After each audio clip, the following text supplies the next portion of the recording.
6 men enter, but only one man can leave as the World Heavyweight Champion. Who will survive the Elimination Chamber? Well, first, to answer that question, we're going to have to survive another boring Big Show match. Welcome back, guys, to Fog Wrestling. And how can the two world title matches on a pay-per-view from both respective shows be so different? On one hand, you have a great match for Raw, a 6-man Elimination Chamber, a brand new match, 6 of Raw's top guys. I like all the guys in this match, but for SmackDown, we have, albeit the next big thing, the Beast Brock Lesnar, but he is taking on an ugly beast, a giant beast, a 7-foot tall, 500-pound beast in the name of the Big Show. How can you go from Elimination Chamber, 6 of Raw's top guys, to a boring Big Show Brock Lesnar match? Shawn Michaels, though, I'll tell you how he tried to bring it to equal levels because he wore the worst attire in the history of professional wrestling. Khaki brown, shot himself.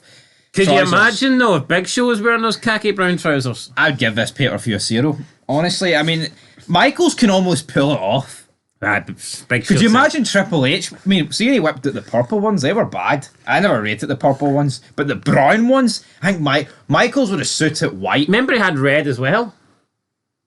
Triple H. Aye, what was he had red. I think. Red Speedos. Did he have green as well? Did he go do it for a green period? In like '99, he had purple with green on it. Triple H just like multicolored Speedos. I think the guy was having a midlife crisis. He did. And he was just trying all these different colours. Anyway, let's try the first match. 6-man tag team table match. Jeff Hardy, Bubba Ray Dudley, Spike Dudley versus 3-minute Warning and Rico. Very good match. Fast-paced, elimination style. You have to put your opponent through the table. If you go through the table yourself, it doesn't count. And I like that because it meant we got some extra table spots. I think in recent years they've kind of changed that. I've seen matches over the last decade where if you put yourself through a table, so for example, if you dive up the top rope and you go through the table but your opponent rolls it the way, then you're eliminated. But that wasn't the case in this match, and it just meant you got more table spots. So we were going to get enough table spots considering it was 6-man tag team elimination, but you factor in that people could put themselves through a table and still not get eliminated. We ended up getting about 7 or 8 table breaks in this match, and it was just carnage. Tables breaking everywhere. Some really good spots, some really good table spots. Jeff Hardy doing the swanton off the top of the stage. Powerbomb through the table. I think Spike's was probably the best, the flapjack. Yeah, the double flapjack from 3-minute Warning. Lots of good spots in this. We had Jeff Hardy going for the running barricade jump, and he went through a table. Although you could argue this was Jamal actually slamming the table into Jeff. Should this account as elimination? It didn't. But then Jamal just put Jeff on a table, crawled into the ring, went to the top rope and did a big massive splash from the top rope to the outside. Another great table spot. And then late in the match, we got the return of Devon Dudley to come out and help Bubba after it was a 3-on-1 beatdown. None of 3-minute Warning would head to the back. And then Devon with Bubba Ray, done a 3D on Rico, and I mean the 3D ending the match for a table was just like the cherry on top. So very good match, very good opener. I enjoyed it big time. Exactly how a match should kick off a pay-per-view. This is how you book a 3-on-3 match. Chaos, but it's not long. It's just a perfect length. Devon coming back as well. Honestly, I know they're green, but you got to give a round of applause to 3-minute Warning. Good job here for them. And definitely the best thing they've done. Yes. Now, I've enjoyed their beatdowns, but I think since they stopped doing the beatdowns and just become a tag team that wrestled, they've kind of sucked. Yeah, but this was definitely the best thing that they've done. And it is the end of Reverend Devon as well. Which is kind of sad to see, but you know what? You can't really complain about getting the Dudley boys back together. No, you can't. And underutilised Reverend Devon. Definitely. Great initially, but you know what? Great match. This guy has a pinfall victory over Triple H, for God's sake. Come on. Let's put some value on his name. You're getting a wee bit itchy under the collar there. Up next, we had, unfortunately, the network, they've cut this off, but we had Stacy Keibler at the New York, and she was talking about the testicles, and then she introduced Saliva, and they played Always. So, here is the sound. I wish we got to hear this, but it's weird that they were in New York and not actually there. Yeah, I don't know why they've cut this out, because I would assume WWE, considering that they still have the Always theme as the official theme And for they the play pay-per-view. Jericho's theme later from New York. So Yeah, what's the difference? it's just a bit. It's weird why they had to cut this out, and this is kind of the one thing that does annoy me about the network. I wish there was an option where you could pay an extra couple of pound a month just to get like the full DVD version of pay-per-views, because I would do it. I think there's some, like when you look at Survivor Series in the 2001, and they've got the Puddle of Mud song, they've taken it out for the winner takes all match. That is an absolute bummer. That's horrendous. I mean, honestly, like that. And they've replaced Control with some generic fucking song. I mean, I'm not even taking the piss, but that can almost damn near ruin your pay-per-view experience. Yeah, So, like if you've never watched the actual promo before, like you will not experience how good. I mean, promos get you hyped for the match. they do. And when, I don't know, just when they change the promos or when they change people's entrances music, I don't like that. Anyway, up next we had a WWE Cruiserweight title match. Billy Kidman defeating Jamie Noble to win the WWE Cruiserweight Championship. I'm gonna say something controversial here. I think this was SmackDown's best match of the night. Well, I'll tell you what, they didn't have much competing with it. I mean, Big Show and Brock. I mean, I guess the tag team match. I'm sorry, for me, the SmackDown 6 is boring. It's just boring. We've seen it way too much in the build-up to this pay-per-view. There's been so many different combinations. What I would say is we've seen Kidman Noble a lot as well. We have, but I just thought this was a good match. At least this actually had. I know that match had a change of titles, but I feel like the Guerreros have held it like 4 times already, even though it's a first reign. That just sums it up. But yeah, I enjoyed this match. Good match. Billy Kidman, his theme song's questionable. Good theme, just doesn't suit him. But shooting star press to win the title, and it ends Jamie Noble's run of about 5 months, I believe, which is a pretty lengthy run for a guy of Jamie Noble's stature, especially during this time period. It was just a short match, 7.5 minutes, and it doesn't need to be any longer than that. Really good match. I enjoyed it. See, if this was AEW today, or even WWE, they're guilty of it. I mean, this match probably would have lasted about 23 minutes or something. You don't need 23 minutes to get what you need done. No, I actually enjoyed Cruiserweight wrestling back in WWE because I think they've done it right. Yes. Fast pace. I think when you start dragging out Cruiserweight matches across like 40 minutes is when you're taking the piss. Yeah, I agree with that. Up next, we had a backstage segment with Benoit and Angle. Angle's talking about being the team leader again, and if Benoit follows his lead, then they'll win. Angle says that no one can beat them when they're on the same page. Benoit agrees, so Benoit offers his hand, but Angle's like, tag team partners don't shake hands, and he gives Benoit a big hug. So Benoit and Angle looks like they could be tight here. Could we finally see them on the same page and victorious tonight? We might be able to, but I mean, I think these just sort of segments are just like the matches repeating themselves. It's the same old shit every week, isn't it? Hugs. Oh, I'm the team leader. No, I'm the ha ha ha ha. My name's Benoit. I'll laugh. Yeah, buddy. Honestly, change it up, man. I cannot wait for when Angle wins this belt off Big Show. SmackDown will feel fresh. Up next, we had the FU. Victoria was talking to a mirror. She says, "Mirror, mirror on the wall, who is the greatest of them all? Why did you, nature boy, not that pissant Jay?" No, she didn't say that, but I mean, what a line that was from TNA. She says, "Mirror, mirror on the wall, who is the prettiest of them all?" And then the mirror speaks to Victoria. It yells Trish Stratus. Victoria can't believe it. "You think Trish is prettier than me?" And she goes crazy. She starts destroying the mirror. She breaks it. She freaks out. And then we get the promo for Trish Stratus versus Victoria. I think this was a really good backstage segment. And then the build up into the promo I thought was very good too. Yeah, the promo again. Hitting out the park with the promos tonight. Really enjoyed it. You cannot fault this time period for promos. That's what for sure. Yeah, no, arguably probably, I think a period where maybe WWE's at its best for promos. Yes. I think so. Then we got the women's title match, hardcore match. Good match again, just 7 minutes, a little bit shorter than the Cruiserweight match, but a good time in my opinion. Don't need to go much longer than this.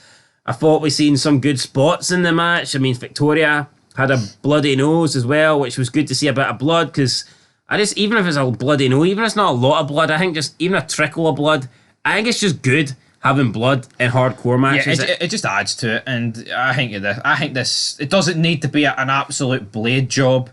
It's just a wee bit of blood.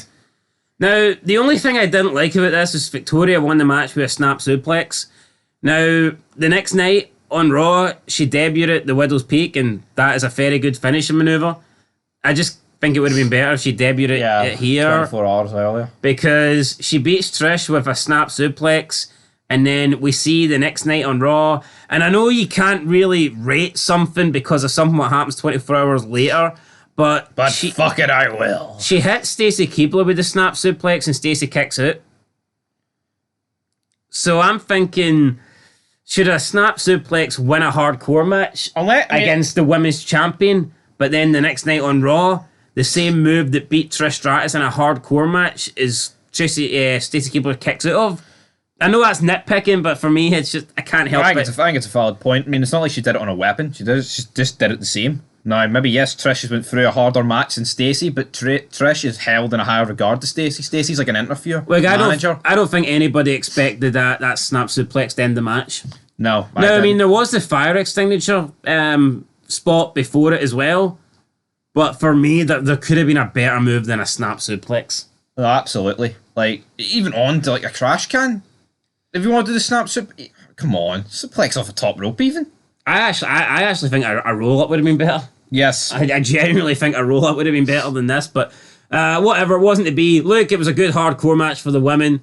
Was it great? No, but was it what I was kind of expecting? Was it as good as you could hope for? I would say so. So again, another good match. Probably one of the better matches of this era. And yeah, we're 3 matches in, and I think they've all obviously been different. We've had a tag team tables match, we've had a cruiserweight match, we've had a women's match. They've all been really good so far. So for me, pay-per-view's flying high, and up next, the pay-per-view kind of just takes a damp squid. But before we get to the next match, we've got a few segments to get through. We've Jonathan Coachman and Eric Bischoff. Damn it. He asked him about the Elimination Chamber. Bischoff's giving nothing away, though. I've got one over on Stephanie. That is all you need to know. Then, Big Show makes his presence known. He's like, you made a mistake letting me go because I'm walking out champion. And don't forget, Bish, I'm 7'2". I just don't get it though, right? Because why? Why did Bischoff make a mistake? Big Show was appointed the number 1 contender. He asked for a match, and he asked for a title match, and he was given it. He hasn't earned shit. Yeah. If Bischoff could have made Big Show Bischoff could have put Big Show in the chamber match if he wanted. Big Show hasn't earned fuck all. I mean, what would Bischoff want? Would he rather Big Show against Triple H for the belt or have the chamber match? Yeah, I know what I'd rather have. I just don't see what Big Show's done on SmackDown. Beat Rikishi and he threw Taker off a stage. Yeah, I mean, that's all he's done. And he went from getting battered by TD to this. Anyway, I'm getting PTSD because we've got Paul Heyman and Brock Lesnar backstage. I'm sick of this. I'm sick of Paul Heyman acting like a bitch around Brock Lesnar. Oh, Brock, you need to be wary of Big Show. I'm actually glad he's turned heel. I'm actually going to say that. It doesn't make any sense, really. But I'm sick of Paul Heyman acting like this little bitch. Well, I think Paul Heyman is... I wouldn't say Paul Heyman's turned heel. I think it's more of a fact he's just changed his allegiances and then Brock Lesnar's going to turn face. Alright, but my point is, I don't like this. Would you say Paul Heyman's turned heel? Is he a face right now? He's joint sides. He's switched sides. Well, he's turned on Brock, essentially, right? He's not turned heel. But I'm just sick of these segments where he's like telling Brock about what Big Show's done and you know what he can do. Oh, you can't beat him, Brock. What is this, Rocky 4? I mean, at least they have a case with Drago. Big Show's beatable. Brock Lesnar's beat Hogan, Rock, and Undertaker. Why the fuck? And he would have beat Austin as well if he didn't take his balls, so come on. Why would he not be able to beat a guy that has been losing to Jeff Hardy? Look what he did on SmackDown. He killed him. Yeah, so he annihilated him. I just didn't like this. I mean, Paul Heyman fearing the Big Show is one thing, but outright saying to Brock, you can't beat the Big Show, I just never quite understood that. And up next, we get Big Show, Brock Lesnar. I mean... It was quick. It was over. You could argue... You can't even say why the match was so short. It's not like they have a rematch one-on-one, as far as I'm aware. A very, very short match. A 4-minute match. Big Show just doesn't work long matches, though. It's a title match, so come on. Yeah, but I'm actually glad it was this quick. Do we really want to see a 15-minute Big Show match? I don't. No, I don't want to see a 15-minute Big Show match, but there was no storytelling here. I thought the story of the match was going to be Big Show dominated, and then, you know, Brock came back at the end, and once Brock showed he could suplex the Big Show, maybe he could F5 the Big Show, and then maybe he could beat the Big Show. But it kind of just turned into Brock Lesnar dominating from the very first bell. It did. I mean, you know what? The moves are impressive, right? I mean, they picked up where they left off with SmackDown. Brock's a freak of nature, Just Brock throwing Big Show about the ring. Belly to belly, he's German suplex, he's manhandling the guy. But look at Brock's last pay-per-view match. Fucking classic against Undertaker. And here he is. Now, I'm not expecting this match to compete with Undertaker and Hell in a Cell. I'm not, but I mean, Jesus Christ, this is bad. No, this is bad, and I mean, impressive moves on the Big Show, I get that, but come on, easily the worst match of the night. And what the thing is, you could take away so many people out of that elimination tag team title match, apart from Chavo, and put them against Brock. I get it, you're going to do Angle against Brock a lot, so you don't necessarily need to do that, but there's just so many other better people Brock could have went up against. But it's just a case of, let's have Heyman turn. We want to turn Brock face, and then it means we don't need to have Brock have against Angle one more time because we're going to plan that pretty much for all 2003. But like we said, transitional champion. Yes, he's the epitome. Like in '99, he was the exact same. Yeah, he only fucking took the belt off. Was it who was he took the belt off? The Rock, or Triple H, or somebody? Or no, he didn't beat Triple H for the belt. The Rock. Aye, I think it was The Rock. It wasn't Austin, was it? No, Austin was injured. Anyway. No, sure, he won it at Survivor Series '99. He came in and he won it. Aye, well, bullshit, right? Big Show sucks. This match sucked. Paul Heyman turns on the Big Show. Then Big Show hits a choke slam on the steel chair. 1, 2, 3. Heyman and Big Show run out, get in a car, and they drive off. So hold on, right? Big Show, Brock can't beat Big Show, but when he beats him, he's that scared of him, he needs to drive off.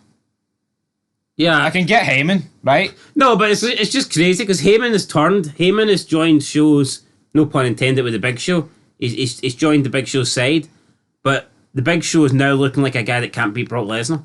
And that's just the magic of wrestling. Big Show's looking like a guy that the only reason he won the night is because he cheated. Yep. Based on that, should Paul Heyman not have stuck with Brock Lesnar? Based on that, yep, you're correct. He should have, but he didn't. And again, it's just, I think the storytelling, this whole feud, has been pretty poor. Up next, though, we've got PTSD City again. We've got Los Guerreros, Rey Mysterio and Edge, and Angle Benoit for the WWE tag titles. The Guerreros do win this match, but there's a lot to get through before then. We've just pretty much the last 3 months of television again, isn't it? Yeah, I mean, it just wasn't. I didn't enjoy it. What can I say? Yeah, I didn't enjoy it. It was the same motivate. Second worst match of the night for me. Like Benoit and Angle, if we work together, we can't get beat. So of course they're not going to be able to work together.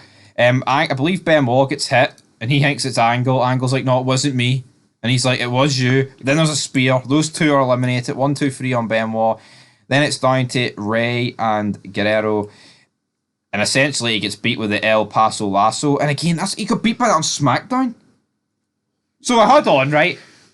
We've seen these 6 battle each other for 3 months. And they do the same finish that these two had in the match on SmackDown. Is there nothing creative left on that show? And the fact that they had the Guerreros almost steal the win, I don't think you should have Edge tapping out.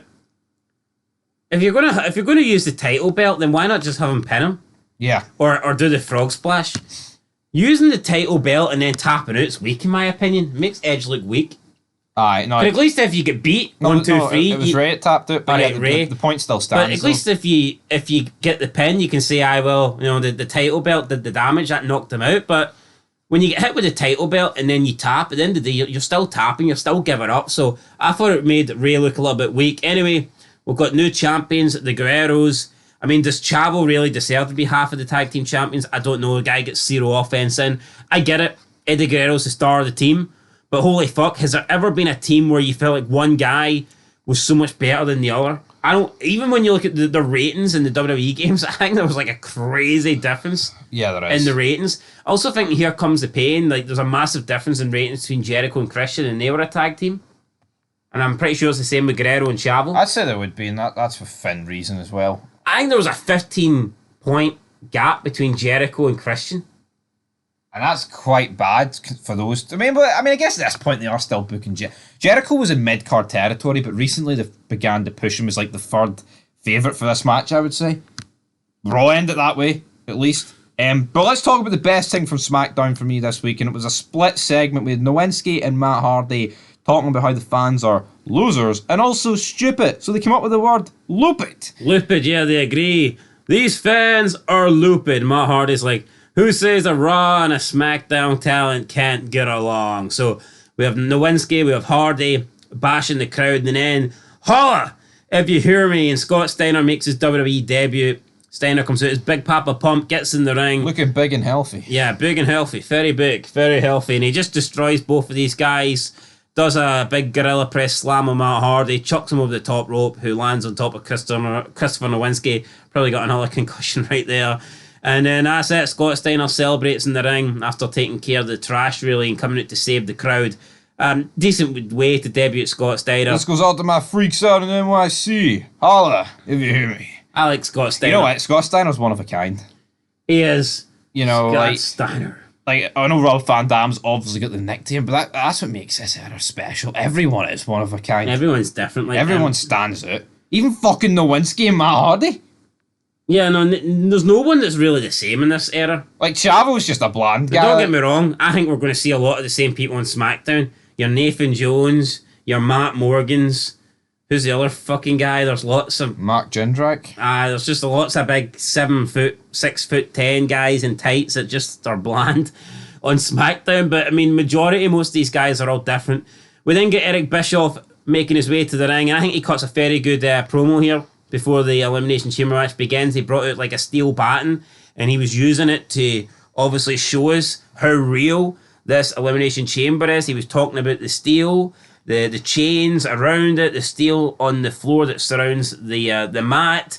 Then he was showing us the glass, the bulletproof glass, and it's just such a good promo, and it showed that how dangerous this chamber actually is. And then you look at it today with the fucking padding. I mean, what's someone supposed to do out now? Bring out a wee bat and tap it against the rubber padding on the floor? How cool was it though with Bischoff just coming out, banging that like lead pipe that he had and just hearing the fucking effects of the pipe? I know. How cool was that? It sold the match alone. Didn't even need to speak. And nowadays you actually see it's like about fucking 10 inches of a rubber mat. I can't wait to compete in the Elimination Chamber with the multicolored lights. Like, what the fuck actually happened? Seriously? I hurt my back. My name's MJF. I did a spot for the fans. Fuck MJF. I mean, Mike Tyson fucking won a boxing match with a broken spine. Grow up. Oh, no, see the people calling us... Spine. See all these people calling us marks for calling out MJF. Could you imagine Michaels greeting after this? I hurt my back on the... And the thing is, he's supposed to be this... They're always saying how MJF's like the only heel today. Oh, he's the devil. He's only real heel in wrestling, yet he's fucking crying over a wee stupid spot. Triple H crushed his trachea in this match. Was he greeting? Probably wouldn't be able to hear him, like, because it's crushed. But let's get to the match, right? 32 feet wide, 16 feet high, 10 tons of steel. Jericho comes out, best entrance for me. King of my world. Saliva, we actually got to see this performance. Now, they weren't in the arena, but they made it look as if they were. Yep, they were in NYC. Well, they were both in NYC. They showed you, like, footage of them in the NYC. The world. But it kind of looked like they were performing from the arena. But I mean, I guess they could have came over to the arena from the beginning of the show. True. They didn't have enough time to do that. They could have done that, but I thought they were initially playing the performance where the fireworks went off for the Dudleys, which was way over to the left. But Madison Square Garden's just a different arena. I love Madison Square Garden. Definitely my favourite arena of all time. Yes. It's just... It up there with the bingo hall. It literally is iconic. What do you call that? Hammerstein Ballroom? Hammerstein Ballroom, yeah. Those two arenas are... It's like, when you see them, you just know it's the Hammerstein Ballroom, or you just know... See when you can just look at it and you know that's the arena? How many arenas are just generic? And I know you could argue it's because WWE or ECW sets up the stage that way, I get that, but... It's not a bit... You know when you're in these arenas. There's a reason why Cena's 08 return is so epic, and it's this arena, because it's like a slot. You see it firsthand. Same with Big Papa Pump. You hear his music, but then you see him coming out, like, from face value instead of, like, you know... It's another thing I really liked tonight, the entrance, where it was almost like they had the foldable... like the foldable entrance, what do you call it? Like the doors. Basically, wrestlers just came out the doors tonight and they'd like push their way through doors. It was great. So you had like the LED kind of screen where it showed you the promo, like the Titantron, but then it kind of like split into two, and they just come out the middle of it. I thought that was fantastic as well. So really enjoyed that. Jericho, Booker T, Kane, and Shawn Michaels starting the pods. RVD and Triple H start the match. Would you have predicted these two at the time, do you think? Yeah, I think Triple H was always going to start, and he's not going to start against Michaels. He's not going to start against Kane. I don't see much in Booker T, and Jericho's also kind of with him to a degree, like heel-wise. I think you're getting Triple H or Jericho starting. Yes. And I think they're going to be starting against Rob Van Dam. Aye, Rob Van Dam is your go-to man to start a chamber match. I think Michaels normally would be, but it's the second match back. And I think they wanted to build up Michaels, Triple H. They didn't just want them to... Now, there is rumours that the pods actually opened in the wrong orders, but the way it's went, I'm actually going to disagree with that. I don't see why they would lie, but maybe it was like one or two were wrong. But I think the fact that Michaels entered last tells me it was right. Because I don't see Michaels entering first. Yeah, if Michaels was the first pod, I think if he was going to be the first, I think we just had him start the match. Yeah. I think Michaels either starts the match or he's the last pod. To me, that's it. He's either entering the match or he's coming out last. Yeah. There's no like. I think it was a match of two tails. I'm not saying the first half was horrendous by any means, but I think once it came down to the final three, that's when it really stepped up. I think it was a bit. I don't even want to use the term sloppy, but I think it was to a degree. Like Van Dam doing the frog splash and crushing his trachea. He fucked his own knees up and he fucked Triple H's throat up. What was he doing? I know, I thought the RVD Triple H and Jericho part was good. I do think Booker T and Kane, I think the match got a bit sloppy with those two in it. Yeah, Booker T eliminating Van Dam here. Where what was Missile drop kick off the top rope. It was reminiscent of Van Dam eliminating Kane in the last year's Survivor Series. Aye, with a side kick off the top rope. I initially thought that Van Dam was injured, but he comes out on Raw and has like a triple threat match, so he couldn't have been. Which was probably one of the best matches we've seen on Raw in a long, long time. Yeah, since TLC 4, I would say. But honestly, yeah, this elimination, Van Dam's first to go. It was honestly a bit of a surprise at the 15th minute mark. At the end, like we say, Kane's in the match, so Shawn Michaels is the last guy to enter. But with Kane and Booker T, like you said, it did get a wee bit sloppy, didn't it? The eliminations I thought were pretty quick. We never had any more than 4 people in the match at the same time. And even when we did have 4 people in the match at the same time, it never felt like we had 4 people for long. No. We had 4 people when Booker T was in for about 2.5 minutes. And then we had 4 people with Kane for about 2.5 minutes. So even when we did have 4 people in the match, it didn't last that long. So I'd say on average, it was either 2 or 3 people. And I actually like that because I think it showed you that this is dangerous, this match. You can get eliminations quickly rather than just... I think they've done it right, especially for the first one. I don't think it would have had the same effect if we get Shawn Michaels coming in last and all 6 men are still in it. I think the fact that by the time Michaels gets in, 2 people have already been eliminated, I like that. Yeah, it hypes up the fact that here it really is like a match of attrition. Now, if you look at the ECW chamber match in 5 years' time, and by the time the last man gets in, there's only 1 guy left, I think that was fucking shite. Yep. But on this occasion, I actually liked I wouldn't even say it was fast eliminations. I wouldn't go that far. No, I like this. I wouldn't say it was quick eliminations. Kane throws Y2J through the glass, so it's the first spot ever with the glass. I like this spot. He busts himself open here pretty bad. Kane then hits a chokeslam on Booker T. Jericho then hits a lion salt. Booker T is eliminated. Throughout this match, unless Triple H is really need it, he was out of it. Nah, he was kind of just... Flair pointed out on Raw that he did pass out a few times. I'm willing to believe that's true. Well, Ric Flair would know about passing out in a match, wouldn't he? Yeah, because... Let's be real, if you're in a wrestling match and your trachea is crushed, obviously has to do with your throat, you're struggling to breathe. And I would assume if he's struggling to breathe, he would be in and out of consciousness. And no, but that just shows you that Triple H is a trooper. So I know I like Triple H. People saying the guy fucking sucks. Someone actually buried him on the channel No, today. you know what, right? He can't book for shit, but he can work for shit. So I'll give him that. I'm not going to say he's one of the greatest of all. I'm not going to say he's in it shot. But if you put him in the ring with a good opponent, he'll have a great match. I'm not accepting that Triple H is better than Bret Hart. I don't give a fuck. He is, man. He is. Yeah, I mean, if Van Dam crushed Bret Hart's trachea here, we'd still be hearing about it in 2023.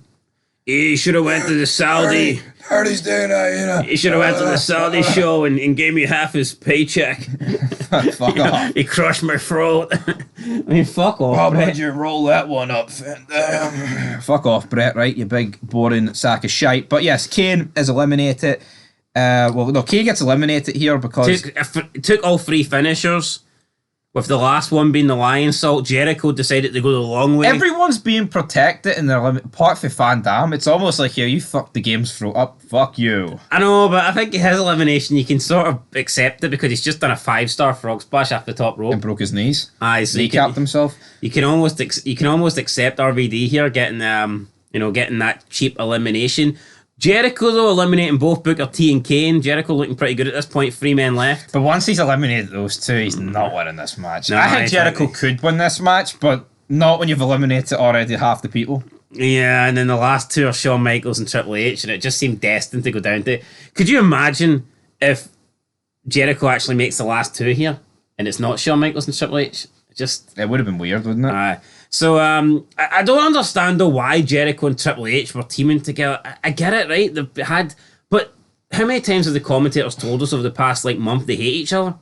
The only way I could see though, if Michaels eliminated Triple H first, and then Michaels about to beat Jericho, then Triple H hits him with a sledgehammer and Jericho wins. But then I think this match, when it's down to these three, is near on perfect. No, I agreed. I just think that there could have been a wee segment with Jericho and Triple H agreeing that, look, we'll fight it out and then it'll come down to us in the final two. Yeah, it almost seemed like these two, Jericho was going to fucking lie down for him at the end. Because we never got Jericho and Triple H even agreeing to team up in the match. As soon as Chris Jericho came out, it was just like him and Triple H had already agreed they were going to team up here. Yeah. And the only reason they started fighting each other was because Jericho attempted to pin Shawn Michaels off a Triple H DDT, and I guess Triple H wanted to end the match. He wanted to eliminate Shawn himself, which I didn't quite understand. When you think about it with hindsight, would it not have been better for Triple H just to allow Jericho to get the win on Michaels, and then when Jericho's getting up, hit him with a pedigree? It was personal. He wanted wee Shawn. He wanted to hit the Bible basher. But so then they start brawling. Jericho gets the better of Triple H after a couple of signature moves for the game. Jericho gets Triple H in the walls of Jericho. Triple H pulls towards the ropes, but he can't grab the ropes. Jericho brings him back, drags him back into the middle of the ring. It's all over for Triple H. He can't go anywhere, but then Shawn Michaels saves the game. We switch him music on Chris Jericho, and Michaels eliminates Jericho at the half-an-hour mark. So we've got half an hour gone in this match. It's now down to 2. It's down to Triple H and Shawn Michaels. Then we got a 10-minute match, basically just between Triple H and Shawn Michaels. Really good here, storytelling. Just these two guys work so fucking well together. They do. We have a back body drop onto the steel staging on the outside. Triple H goes for the pedigree. Michaels, though, gets catapulted as well by Triple H through the pod. So we get 2 pod spots. Michaels just folded up as if he was his arms crossed, as if he was praying to Jesus or something. But see, through the pod, and his arms are just laying there folded as if he's praying. Break it down. But no, this is when the pods were good. Right, it felt real. See now, it looks fake. See when Jericho gets speared by Goldberg, that's the best one. There's the initial crunch, and then the momentum, it just shatters, and they will fall on top of each other. But not that these two are bad by any means. But even just even simple back body drops, or even a clothesline over the top rope, the landing to the outside just feels like it's taking it's crushing them. Yeah, because they're landing on the steel. But now with the whole padded mats, it's so fucking shit, the Elimination Chamber. I think if you're going to bring in padded mats, you're better off just getting rid of the match. Yeah, I agree. I mean, fuck me, seriously. Yeah, I don't understand. Why have an Elimination Chamber, but you're padding it out as if it's like a bouncy castle or something? Could they not pad it out, but not make it look padded out? Presentation goes a long way. It does. I don't know, mate.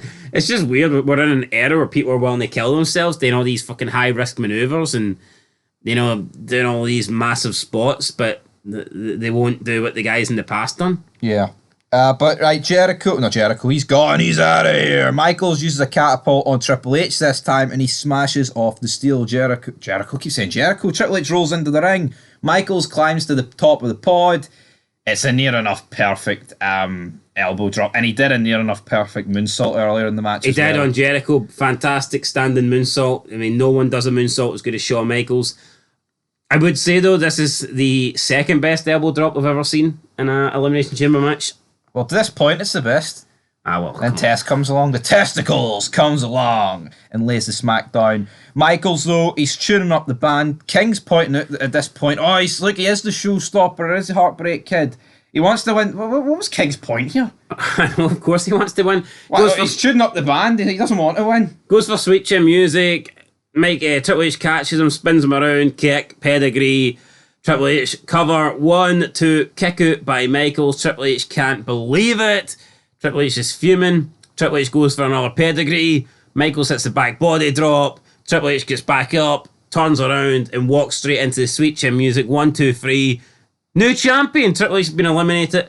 Michaels wins. Michaels celebrates. Confetti. Shitload of confetti. JR.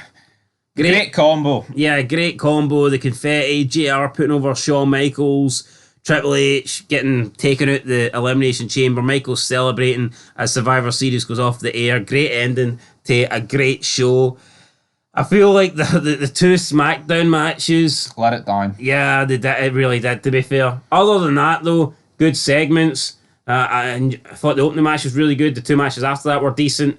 And a great main event as well. So, and I like the performances for Saliva, albeit we didn't see always New York, but we did get to see Jericho's entrance, which was good. So, just makes you think, though, what we could have done with Brock if we still had, like, Rock, Hogan, Austin, and Taker instead of Big Show. Because honestly, you change that match into like a 4-star sort of match, not to get Dave Meltzer on us. But if that match is like great with Brock, this pay-per-view is like goat it. But for me, it just lacks a bit to be considered. I mean, one of my personal favourites, but to be one of the best, I don't think it is. Like, remember, what was that triple threat match? It was fantastic. Was it Angle, Taker, Rock? Yes, at Vengeance. Can you imagine if that was the SmackDown title match tonight?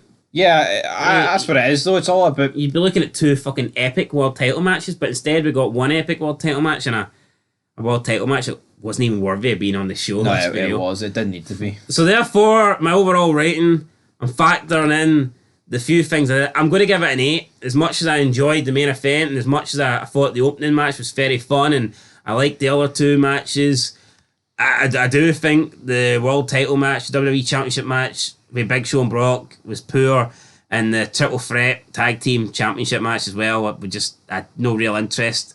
So I'm giving it an 8. Yes, I'm going to give it an 8 as well.